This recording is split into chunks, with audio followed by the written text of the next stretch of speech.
Está ahí. Bien, Sergio Gutiérrez Luna, buenas tardes. Hola Julio, ¿cómo estás? Buenas tardes al auditorio. Gracias, Sergio.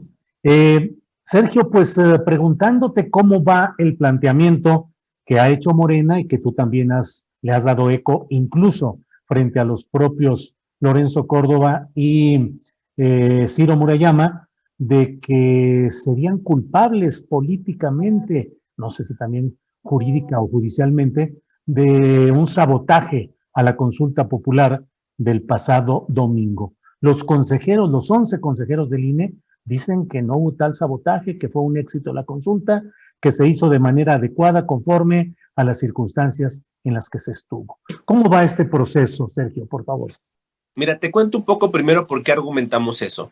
Como Sí. tú sabes, la intención de la pregunta era que se dijera explícitamente que se quería enjuiciar a los expresidentes.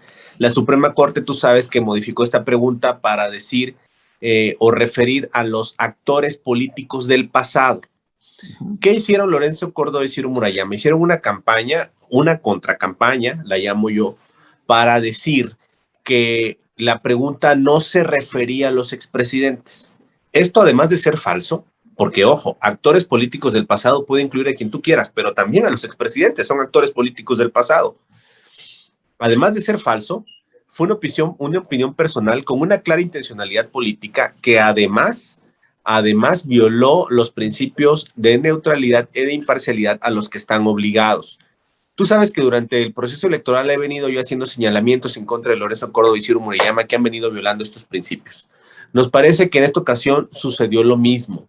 Y esto no debe haber sido, porque ellos no son intérpretes de la pregunta. No hay ninguna facultad constitucional o legal que tengan para interpretar la pregunta.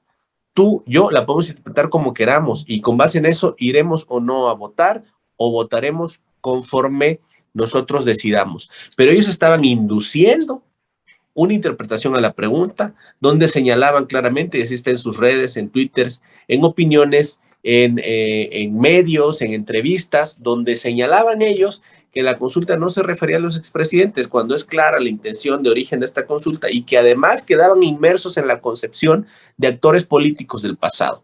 ¿Qué vamos a hacer ahora? Bueno, pues estamos valorando... Perdón, si me permites, tú eres abogado. La pregunta sí abarca a todos, desde regidores suplentes de cualquier municipio, diputados locales, federales, senadores, gobernadores, secretarios de Estado, oficiales mayores y expresidentes de la República. La pregunta formal y concreta en términos jurídicos no se refería expresamente a los expresidentes. Entiendo lo que me dices de que no está en las facultades del consejero presidente o de otro consejero interpretar y expresar concretamente una exclusión. Pero te pregunto, Sergio, en términos jurídicos, inmersos, sí, los expresidentes como un universo, pues no sé, de miles de personas. Ahí estaban. No hay una justificación lógica para decir que no estaban. Son actores políticos del pasado, los expresidentes y los que tú quieras. Pero ¿con qué razón alguien dice que no están inmersos en la pregunta? Que fue lo que ellos hicieron. Eso es falso y es tendencioso. No interpretas. Bueno, a ver, ¿quiénes son los que están inmersos en la pregunta? Pues tú tendrás tu interpretación, Julio, yo la mía, pero el árbitro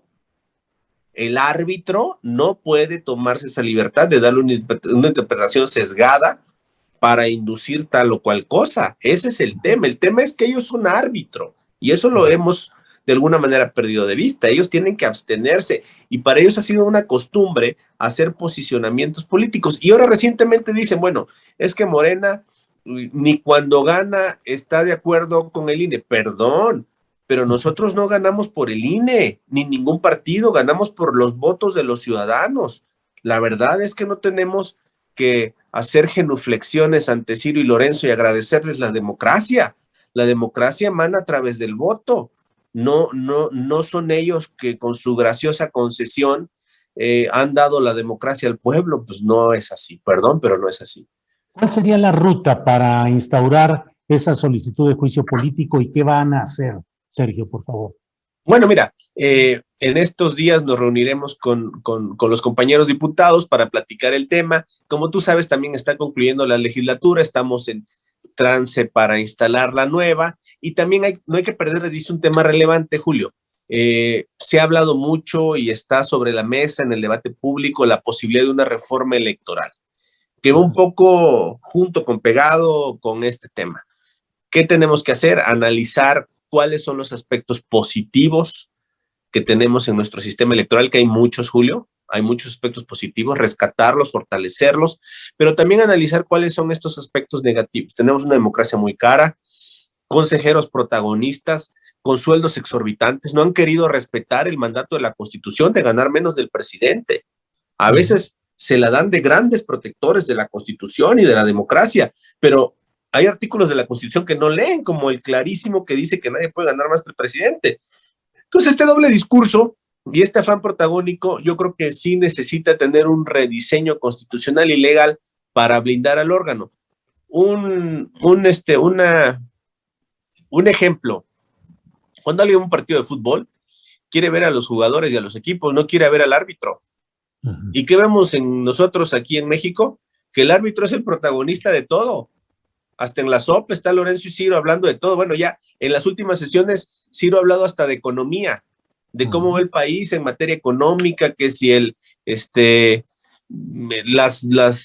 tema de austeridad es viable o no es viable, en fin. O sea, hasta de eso hablan ya. Sergio, ¿podría ser que no se presentara, no se procesara esa solicitud de juicio político contra Córdoba y Murayama? Bueno, nosotros vamos a estar impulsando esa ruta, vamos a hablar con las diversas fuerzas y el trance de cambio de legislatura, bueno, pues de alguna manera influirá en los procesos parlamentarios. Entonces, pero sí, nosotros vamos firmes en esa ruta. ¿A presentarla, sea como sea, o podrían reconsiderar? Yo creo que a presentarla, sin duda, Julio, y también un poco contextualizarla en el tema, sobre todo de la reforma electoral. Hay que pensar en un rediseño de las instituciones electorales. Aunque son temas distintos, ¿no? Una cosa es la reforma electoral como tal y otra una solicitud de juicio político ante el Congreso de la Unión. Mira, sí, pero pueden tener la misma consecuencia, la renovación del órgano. Esa reforma que llegara, ¿tú tienes ya algunos ideas, principios o conceptos específicos que creas que deba incluir? Mira, yo creo que sí, hay algunos específicos de manera general. Yo creo que el principal es repensar el gasto que tenemos en materia electoral. Tenemos una de las democracias más caras, necesitamos simplificar las estructuras electorales.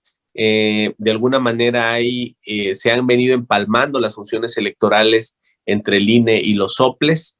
Tenemos que también debatir muy a fondo el tema de la urna electrónica.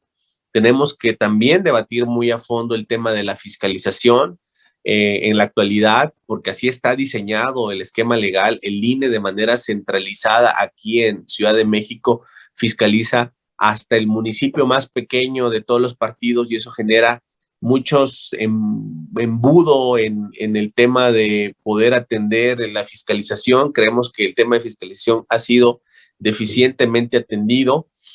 Yo creo que hay que descentralizarlo, buscar descentralizarlo, y hay varios ejes sobre los que pudiéramos ir bordando. Yo creo que hay ánimo de algunas fuerzas políticas para sentarnos a consensar una posible reforma electoral. Sergio, ¿te hace moderar un poco tu opinión sobre lo que pasa en el INE el hecho de que 11 consejeros, la totalidad por unanimidad, hayan expresado que no fue un fracaso ni hubo un boicot, sino que fue un éxito y que se hicieron las cosas bien en esta pasada consulta? Digo, son 11 de los cuales 4 fueron procesados ya, digamos, durante esta llamada cuarta transformación, es decir, 4 correspondieron ya a una nueva visión. ¿Qué opinas sobre este posicionamiento? Bueno, mira, hace un rato veía un Twitter de la consejera Dania Rabel, donde ella decía que no estaba de acuerdo con el tono del comunicado. Eso tiene un par de horas. Ahí lo pudieras checar, Julio. Ella dice que celebra, creo, palabras más, palabras menos, que celebra el hecho de la consulta, que le parece un éxito, sin embargo, que no considera apropiado el tono porque no está de acuerdo con la confrontación. Entonces, yo no sé si ella y otros consejeros opinarán también lo mismo, me quedo con el conocimiento que tengo de eso ahorita, del Twitter de la consejera Dania, pero bueno, vemos que este comunicado, un poco siguiendo la idea de la consejera Dania, está en el sentido de que, pues de confrontarse. El árbitro no puede ser jugador. El árbitro no puede ser jugador y es lo que nos ha venido pasando con esta deformación donde el protagonismo lleva a que el árbitro sea jugador y emitir estas opiniones. Y bueno, ya vemos ahí una opinión que sí disiente del tono del comunicado. ¿Habrá otras? No lo sé, habrá que esperar. ¿Vas a continuar como representante del INE, de Morena en el INE? ¿Vas a continuar como diputado federal, pero seguirás en esa misma posición o habrá algún cambio, Sergio? Bueno, lo decidirá el partido, Julio. Estaremos nosotros atentos y prestos a hacer lo que el partido necesite y requiera. Para nosotros es bastante satisfactorio estar aquí en el INE defendiendo las causas de la Cuarta Transformación. Tenemos en vista justamente el tema de revocación de mandato, que yo llamo más bien ratificación de mandato, que es algo que hay que tener en la mira, y 6 gubernaturas que se van a elegir el próximo año. Entonces va a ser un año movidito, Julio. Sí, Sergio, pues cierro agradeciéndote y nada más dejando preciso. Me has dicho hoy que sin duda se va a presentar la solicitud de juicio político contra Lorenzo Córdoba y Ciro Murayama ante el Poder Legislativo. ¿Así es? Esa es la idea, Julio. Así es. Pero la idea o la convicción y seguridad. No, la convicción, pues ya lo dije, se lo dije a ellos en sesión, lo he mencionado en los medios, te lo estoy diciendo ahora. La vamos a trabajar con los compañeros, sin duda, así será. Pues así será, se va a presentar. Muy bien. Se va a presentar, ¿verdad, Sergio? Sí, así bien. Es, Julio. Bien, pues muchas gracias, Sergio, por esta oportunidad y estaremos en contacto, que muchas cosas interesantes vienen en el mundo electoral mexicano. Gracias, Sergio. A la orden, Julio. Saludos al auditorio. Abrazo. Hasta luego. Gracias. Bien, pues ha sido la entrevista con Sergio Gutiérrez Luna, él es diputado federal y representante de Morena ante el